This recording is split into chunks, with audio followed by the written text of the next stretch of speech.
Here we go again. Here we go again. Just when things were starting to improve for Anheuser-Busch. According to their most recent sales numbers, sales of Bud Light, they only declined by 24% last week instead of the usual 30%. There was finally some light at the end of this deep caboose. Although the boycott of Bud Light is not going away, Forbes is predicting that Bud Light will experience a permanent 15% drop in market value. They have lost millions of customers permanently. They are never getting those customers back. But even with that being the case, the mainstream media coverage surrounding Bud Light, it has subsided a little bit in the past couple of weeks. The backlash is starting to die down just a little bit. So, what does Bud Light do? A smart business would remain in the shadows. They would do everything in their power to not bring attention on themselves. Not Bud Light, though. No. We are doubling down. We have hired dozens of bakers to create the perfect pound my brown cake to honor and celebrate the pride.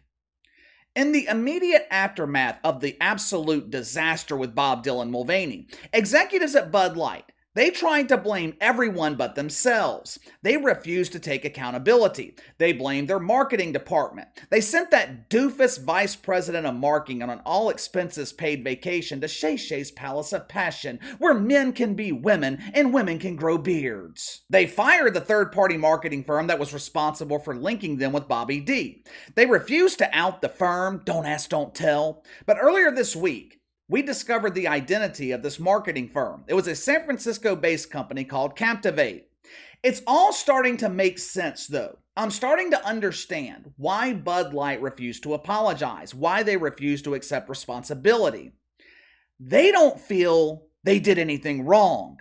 Bud Light does not care about you. They don't care about redneck Ronnie and his wife Bonnie. They don't want the business of average Andy and his wife Sandy. The only Andy Bud Light cares about is Andy Cooper. It is becoming abundantly clear which demographic Bud Light is targeting. It's becoming abundantly clear which side that they're on. There are no more excuses to be made. This can no longer be explained as a corporate oversight. Bud Light is financially supporting the indoctrination of America's youth. Correct me if I'm wrong. I thought this was illegal. Ted Cruz made this point about a month ago. I didn't think alcohol companies were allowed to sponsor events that included children. I didn't think they could market their brand to minors. Perhaps there is a loophole to this law. I'm not a lawyer, I don't know, but Bud Light is co-sponsoring what they're calling a family-friendly event in Flagstaff, Arizona. Now, when you hear of an event described as family-friendly, what kind of events do you think of? Sunday dinner at mom's house, backyard barbecue for the 4th of July. Maybe it's a church function at your local church or a community Christmas parade. This function, co-sponsored by Bud Light, it was definitely organized by a church. The name of the church? Woke United Methodist. I hope everyone is going to be able to make it to the special event on June 17th. Oh, it's going to be a legendary party. A plethora of supersized cucumbers, plenty of charcoal for the grilled woke wiener. My inside sources tell me the donut diva Brian Stelter, he will be in the kitchen baking his specialty, the glazed stick. Pfizer has donated thousands of bottles of Preparation H, ensuring all identifiers wake up the next morning without the woke hangover. This party on June 17th, it's being called Pride in the Pines. You just can't make this shit up. I'm sure there will be plenty of wood hanging around at this party. Organizers, they have prepared for the dangling wood by securing a nice donation from Target of tuck-friendly bathing suits. The event is being organized by Flagstaff Pride. This group has a strong group of legendary leaders. Check them out for yourself. Here we have the president, Deb Taylor, who looks like she copied the yearbook picture of Walter White in Breaking Bad. Vice President Zane Jacobs, gender unconfirmed. Biologist with decades of experience. They are struggling to confirm this gender. These are the people Bud Light is financially supporting. How is that money being spent? To the credit of Morning Wood, they're putting the money to good use. They have organized a family festival event inviting birthing persons of all ages to witness a legendary drag show. We invite you to bring your children to experience legendary drag performers like Peter Beater, Bearded Brenda, Fran Formerman, last but not least, the dancing queen, Jackie Mahomes. Now, for those concerned parents, worried that their children will be exposed to unclothed propellers, Flagstaff Pride has issued a mandatory rule that no nudity is allowed. They're calling this drag show a safe space for children. There's that term again, safe space. Safe spaces were originally started on college campuses. It was a designated area on campus where students against the Second Amendment could congregate without the presence of water guns. Safe spaces were also designed to give young women a place to hang out without having to worry about being accosted by young men. If you have a feeling that Safe Sam has bad intentions, run to the safe space. He can't hurt you there. Of course, nowadays, college women, they don't have to worry about being the victims of these types of crimes. They don't have to worry about young men flirting with them. They have to worry about dudes trying to steal their wardrobe. Look. If Bud Light wants to sponsor a drag show that's meant for adults, fine. To be honest with you, I don't think most people would have a problem with it. But to sponsor a drag show that's marketed as family friendly, not only that, you're sponsoring a drag show that's being called a safe space for children? Someone please make that make sense.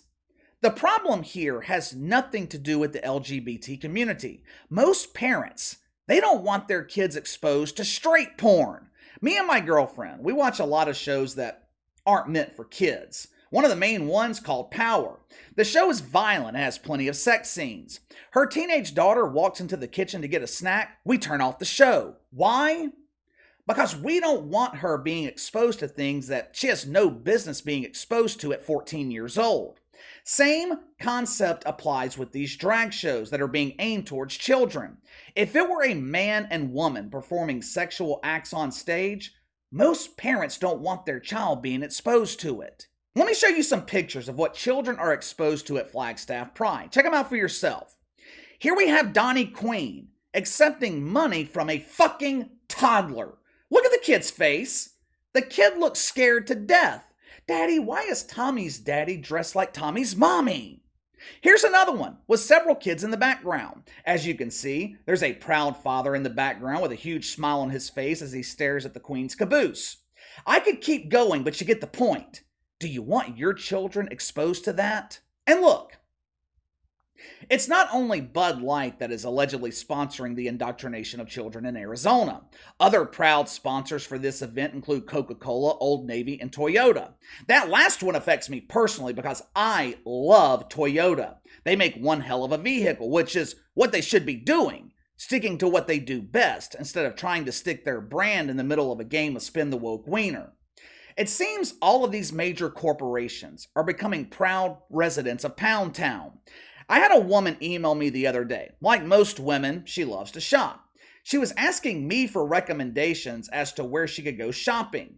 Obviously, she doesn't know me very well because I don't know shit about shopping, but the point of her email was, with all these major brands tag teaming the cucumber, where can you shop without having to support them? The truth is, it's getting more and more difficult. However, I do have some good news. I've got some good news for concerned parents attending Pride at the Pines. You know how I said earlier that organizers of the event made it mandatory that all queens cover their scepters? Some parents were still concerned that this rule would not be followed. I mean, how would Flagstaff Pride punish someone that broke the rule? The good news is, the local government listed a city-wide ordinance that no nudity is allowed for all gender forms. I mean, that's great news, right? City officials made sure to include all gender forms. If you're gender non-binary, you can't flaunt the goods that you weren't born with. If you're gender void, you must cover your boys. Bud Light is trying to distance themselves from publicly sponsoring this event. The original poster that was sent out promoting Pride in the Pines, it included Bud Light as a proud sponsor. But you see, this was an error. This was a mistake. There's nothing to see here. This was a simple oversight. Bud Light is not publicly sponsoring this event. They want to be more of a silent partner. Yeah. Yeah, after everything that's happened recently, I bet they do. Bud Light released a statement to the Daily Mail claiming they were being trolled by Flagstaff Pride. They are claiming they are not sponsoring this event, which I find kind of hard to believe. I mean, Bud Light is sponsoring other Pride events across the country. Why not sponsor this one too? I thought 8 weeks of declining sales, billions of dollars in lost revenue.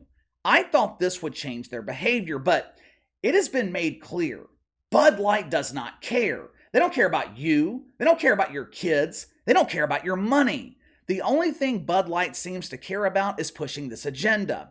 But give me your thoughts. Which story do you believe? Do you think Bud Light is really sponsoring this event, or were they being trolled by Flagstaff Pride?